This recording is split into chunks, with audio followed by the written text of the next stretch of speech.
नेपालको सार्वभौम सत्ता र राजकीय सत्ता नेपाली जनतामा निहित रहेको नेपालको संविधानप्रति पूर्ण वफादार रही सत्यनिष्ठापूर्वक प्रतिज्ञा गर्दै ईश्वर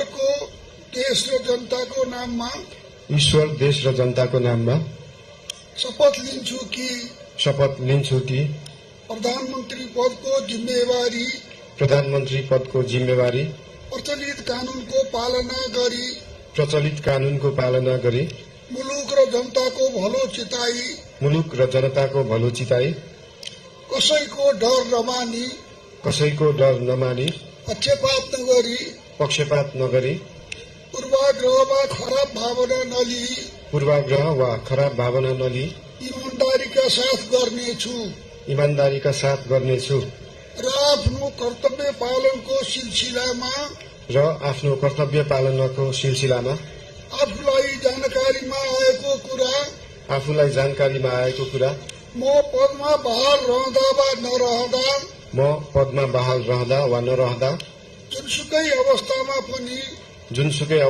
पनि प्रचलित कानूनको पालना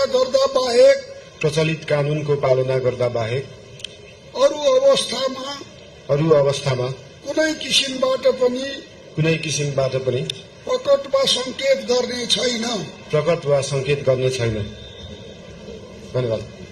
यसपछि नवनियुक्त सम्माननीय प्रधानमन्त्रीज्यूलाई आफ्नो आसनमा रही शपथ पत्रमा हस्ताक्षर गरिदिनु हुन अनुरोध गर्दछु।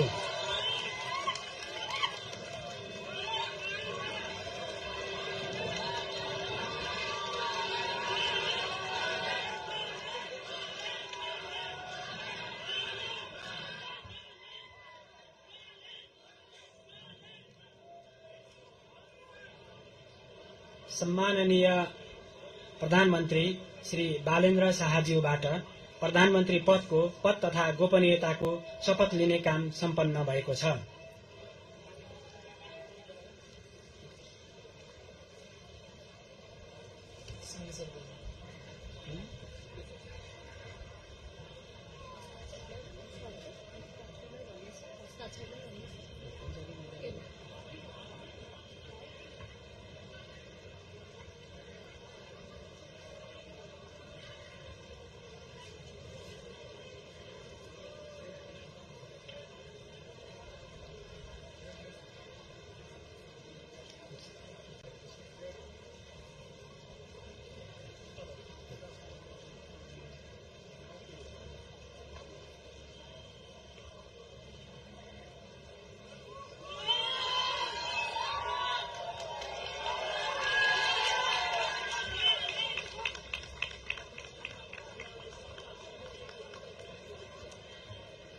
नवनियुक्त सम्माननीय प्रधानमन्त्रीज्यूलाई राष्ट्रपतिको कार्यालयको तर्फबाट हार्दिक बधाई तथा शुभकामना व्यक्त गर्दछौं।